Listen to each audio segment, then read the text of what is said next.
And we're back. This is a Middle Perch live on the internet. The internet. I am MTK on the MIC. It is Friday in Japan, Australia, China. It'll be Friday in India here soon. It is Thursday, the 28th, here now, of March.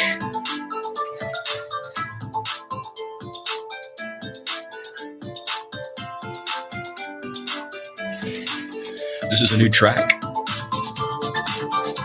It's called Pretty Rain.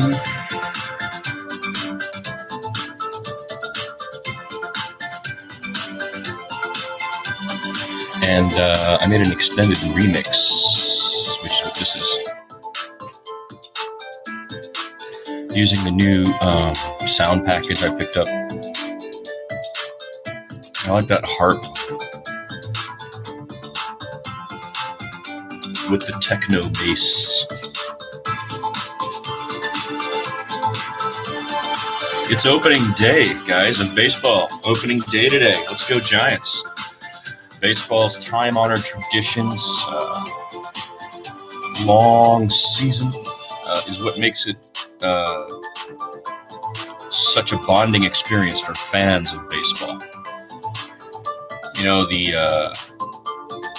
really 9 months we go through with this team of ours. If you take on a team, they become like a family, you know? And in the month of June, you'll know whether one of them has a hangnail or not, you know? And so because we bond with them like family, and the pace of the game is long form, it and cricket, you know, oh, my jersey's down because I take it to the laundry, but the long form nature of baseball and of cricket, you know, of tennis, a 5-set match, of golf even, though I haven't played golf in many years. The long form nature of it is something that everybody appreciated before the digital generation. Okay, so we understand the digital generation asking us to go fast and treat things superficially as though they're all equal, but they're not, because of a fourth dimension. You know, they may be equal in the X, Y, and Z axis in 3D, but the dimension you're leaving out is time. So the time that baseball takes requires attention of a long-form nature, or a 5-set tennis match. So the jumpy, super quick, short-term mindset of the contemporary age in which we live, the digital age, is not suited for that. And instead of trying to train your minds, what you're trying to do is change the games. So you've taken cricket from unlimited overs, which was 5 days long in many instances, down to 50 overs for the ODIs and the World Cup, down to 20 overs so that Americans will watch it, because it'll only take 3.5 hours. You have, you know, a lot of different things are happening to sport as a result of the digital generation that I don't necessarily think are good for sport or for people. The metaphor here is that the same thing applies to the long-form articles I read on this site. My site is a long-form site, not for money, but for the, you know, extension of content to people who wouldn't otherwise consume it, or haven't the time, or are too lazy, or just too much in their lives, or for whatever reason. Which is why I've asked some people to participate with me, to say, hey, maybe, hey, you should read this aloud on your show. in the past. Very few, because I like being the editor-in-chief. As the smartest guy in the room, until that changes, at least. I like being the editor-in-chief.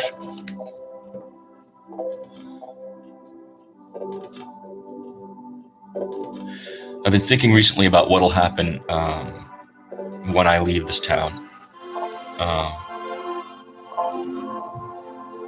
I mean, many things could happen. They could, let's say they let me live, right?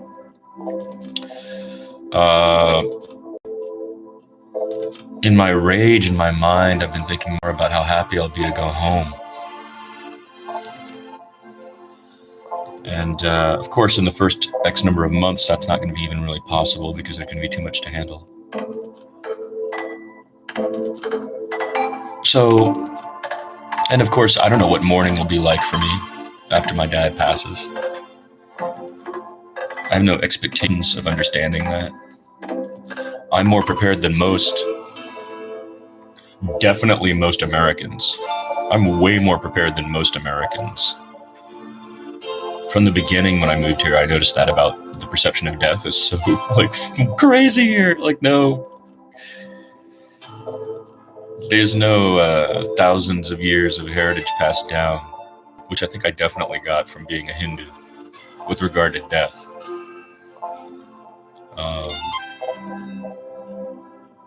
And which is why I still see Judaism as being a young religion as well. Christianity, Judaism, and Islam are to me young religions, is fair to say. Or teenaged religions.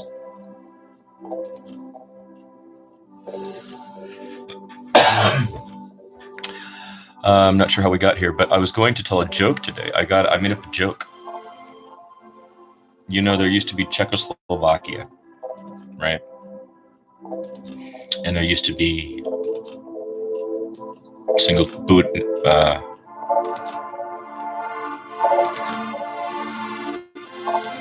I'm thinking of Buddha and Perch, but no, the joke is about Czechoslovakia, which is now you have the Czech Republic and Slovakia, right?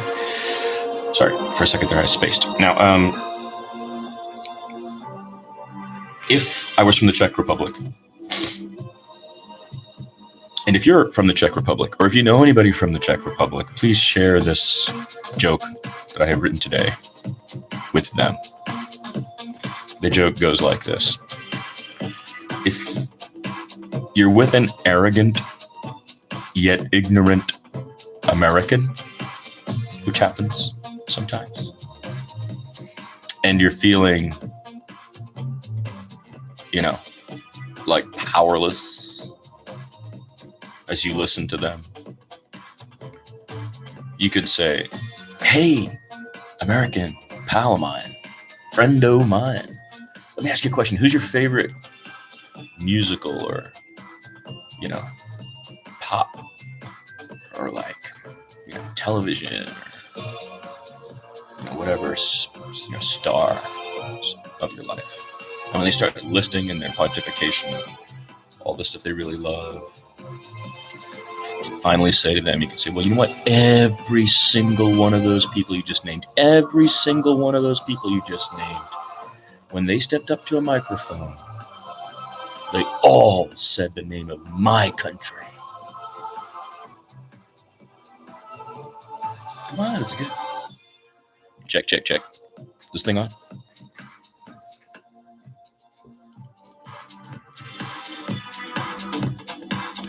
I think we're going to have a guest on Saturday.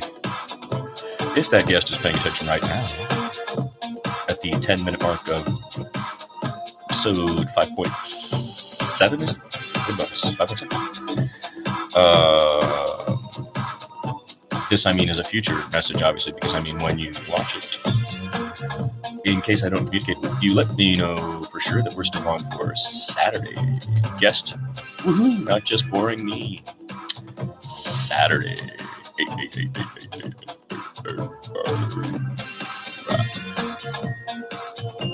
Come on, that was a good joke. It's complicated, and it's a thinking man's joke, or thinking woman's joke, or thinking person's joke. You have to be a thinking person. Now, the worst thing you can do to thinking people is to choke them out and cut them off and put them down, right? That's what they do here every day. It happens to me every day. Which is what makes me come up with jokes like that, you know? Okay, so that was my joke I was going to tell. Baseball long form. Opening day today. And I am wearing the jersey of the greatest pitcher in the history of the World Series. Okay? Let's be clear about that.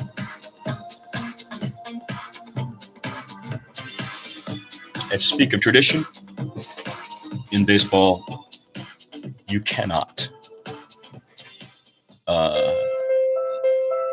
avoid speaking about the baseball giants, who began in New York and moved to San Francisco in 1958 in an unusual move. Two teams from the city of New York, one the New York Giants, the other the Brooklyn Dodgers, both moved from the city out to the West Coast. One up north, the San Francisco Giants, from the New York Giants, and the other down south, the Los Angeles Dodgers from the Brooklyn Dodgers. Setting up a West Coast rivalry that maintained the city rivalry and has tremendous history attached to it. Despite the fact that the West Coast was, the fresh coast and not connected to a lot of East Coast things till after the war in these ways, The enjoyment of baseball is the national pastime past the Mississippi, for example, west of, significantly less in the 40s, 30s, 50s, no teens. And the first game between the Giants and the Dodgers took place in 1884, I believe. 1884. Well, you can look that up. It's kind of interesting. Making it one of the oldest rivalries in all of baseball. Or in all sport, really. I mean, other than national competitions. And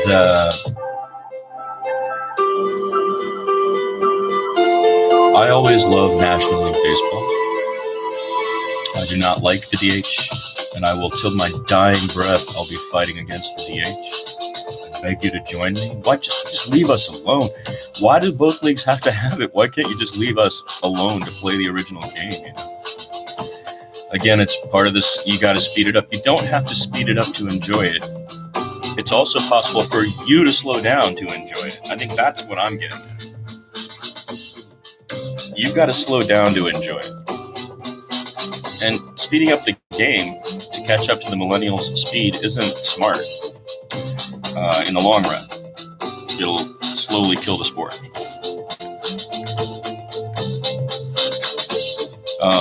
The pace of life in contemporary society is a significant problem because of what's going on with information, data, how fast we're producing it, consuming it. And so pace, which involves things like music or a game, watching a baseball game. You can't rush it. There's no clock. You can't guess the outcome. There has to be a winner. And you have to sit there. Falls or cricket. These games fall outside the bounds of that constraint of digital generation. This is a constraint, a massive constraint. It's a thing that makes us worse, not better, to be able to constantly process and spit out information. You have to be a critical thinker and someone who can pace information, right? So at times, for example, you'll notice that I don't post anything from the studio, but there's a couple of things from the RPRZ, right? Nature stuff. My pace in nature, totally different, right? From my pace in the studio. Okay. Watching a movie can be like that, it's true, but a movie has a clock on it, a runtime, you know how long it's going to last, and often you're watching something you've seen before just to occupy that mind of yours that's just going. zillion miles an hour. So to just decide to appreciate baseball because, not for the sake of a team, and not for the sake of joining any tribe or being a fanatic, none of those things are required, can help you to pace your mind, right? That's the argument I'm making here. You have to divorce yourself from things about it you hate. I do all the time. I hate the millions and millions and millions and millions and tens of millions and now hundreds of millions of dollars that I think of as being thrown at a game. But I comprehend it. It's a basic human thing. And for people who can't do other things except physical stuff, games are important, which is why Americans need it.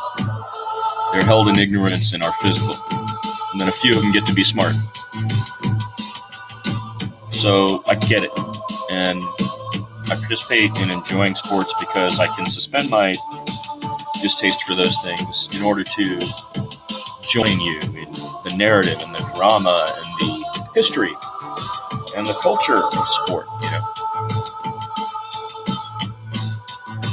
In the art world, I've always been mocked for this, derided for this, put down for it. Pieces I made that related to sports stuff no one wants.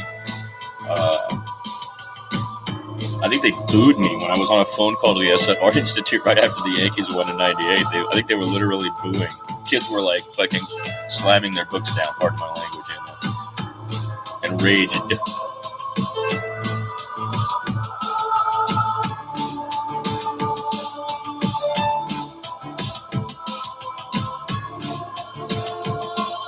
Yeah, that brings up so many memories. So yeah, the art world is not cool with sport, and so I just separated the two in my whole way I function. You know? I continue to make art about sport, but I don't really try to sell it. I might put it into some institutions later that will want it because of the craft involved. But I'm not trying to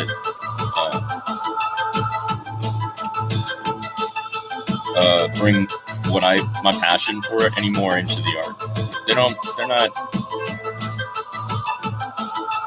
If you talk to a baseball lover today, is like today, opening day is springtime, filled with promise. Everybody is 0-0, and there's 162 games to play over the course of March, end of March, April, May, June, July, August, September, and if you're lucky and you're good, right, for those 7 months, you stay consistent, or you suddenly catch fire at the second half, or something happens and you're in it, then you get October, 8 months. And even in the case of our 2010 victory, the first November game, November 1st,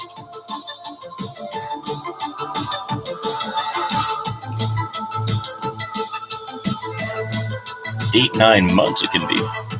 Catch spring training in there, you know. It's a long form game. And I wish the crowd that keeps trying to mess it up, stop, please stop. It's just leave the National League game alone. Leave the National League game alone. I mean, you could argue it on historical grounds, you know, even. That's what we should do. We should petition the Smithsonian or somebody, Library of Congress, to make the rules of the National League a historical marker of some kind. That's a cool idea right there. This is what opening day is about, folks. It's about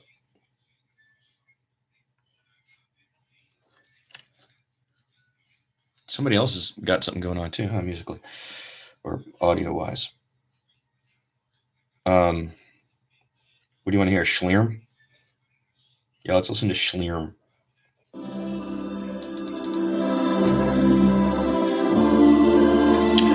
Opening day. We have reverence for it because we commit a long stretches of our lives to these guys. And then, all Giants fans have been there, all Cubs fans have been there, all Red Sox fans have been there. If you haven't been there and you're just a product of the winning era, it's hard to really understand.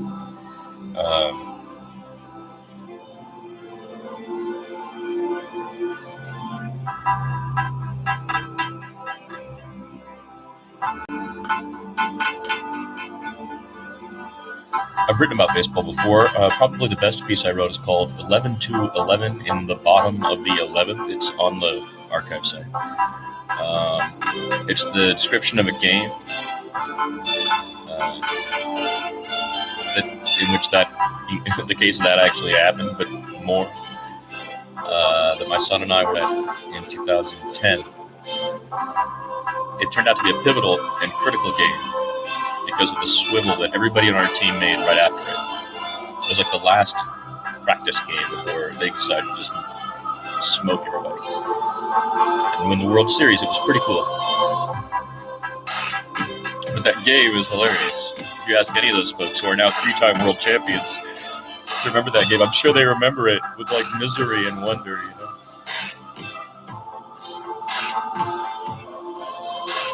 Part of the being real thing is to, I end up often capturing things that people don't want to remember or admit. And I think that's cool to remember and admit them, because you have to remember and admit those things in order to appreciate the days that are just all, gravy, as they say.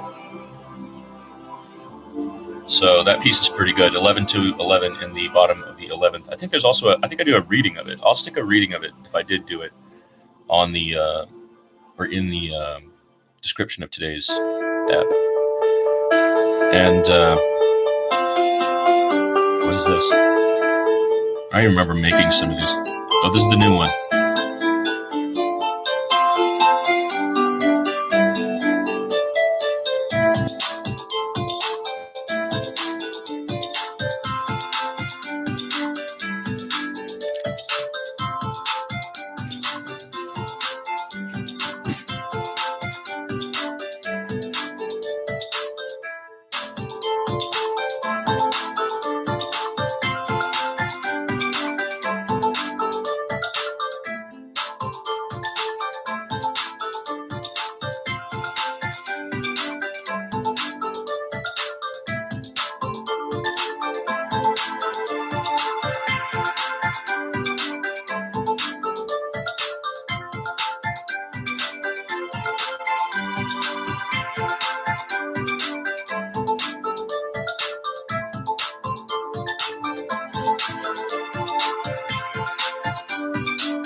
That's the new piece, guys. That was the new piece. I like that piece. That was fun. How about some slow beam? And remember, you can listen to all these. I've been putting them all on a thing that just says Tracks 2019. I don't know how many I've made so far. We're in the end of March, so 90-something days, maybe. But I've made like 30 tracks. I love this little software thing. I find this stuff so pleasurable to listen to as an ear wash. It just cleans out all the... You know what I mean? It's just stuff I made with a stupid toy, but it's soothing somehow.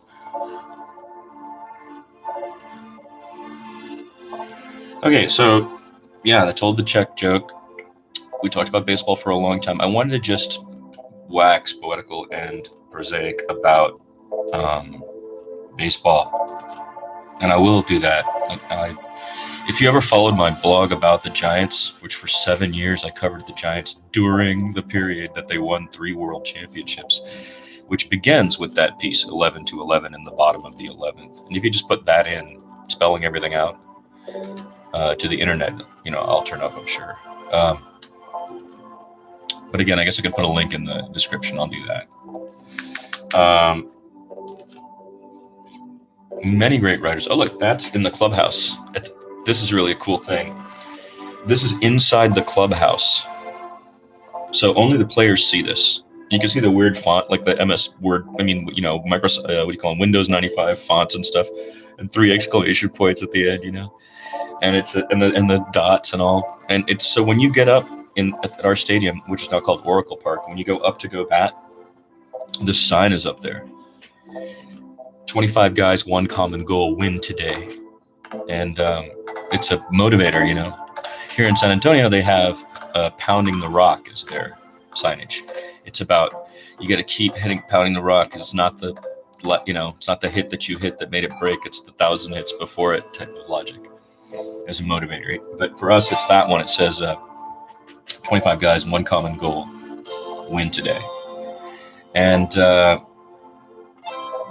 during the 2012 season, when the SF Giants Productions followed myself and my son during the championships, when it first starts, my son and I say that before the critical game that Barry Zito won for us in St. Louis. About the Giants. Yeah, pretty sweet.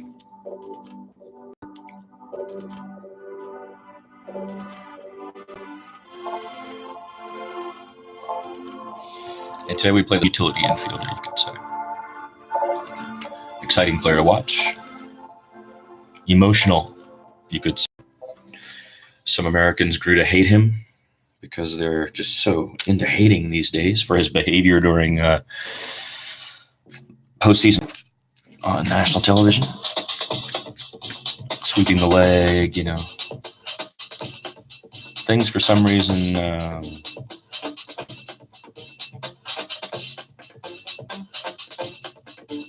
very passionate players do, because they see the edge of the boundary of the rules, maybe, and are toying with it. The people who follow the rules don't like that. I'm not crazy about it myself. I think that's rude. It's kind of a form of cheating, isn't it? And it can also be injurious to play outside the rules. So don't do that. Manny Machado. We're going to be trying to beat you today.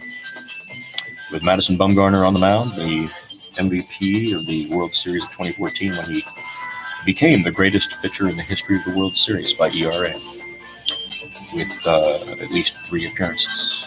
You have to have 3 appearances in the World Series minimum. And starting pitcher, of course. And Mad Bum will be going up against Manny Machado today in San Diego, California. So we open the year on the road. That's okay. It is the final year of our manager, Bruce Bochy. Skip, I love you. I did not understand at the beginning. And now I totally get it. And you are something else. One of the greatest ever. And one of the coolest. And a regular person to boot. And I will be speaking about you for the rest of my life. That's a pretty crazy thing to say, but it's true. Because of the respect and admiration I have for what you did in San Francisco in 2010, 12, 14. Well, and 2009. You had to steward that insane situation. I'll be telling people about that, too. But thank you, Skip. Thank you for that. So that is the 30-minute mark. Wow. Just kind of did it today. All right. I'm going to record some consilience at some point, but catch y'all later on. Giants play at 3 o'clock today.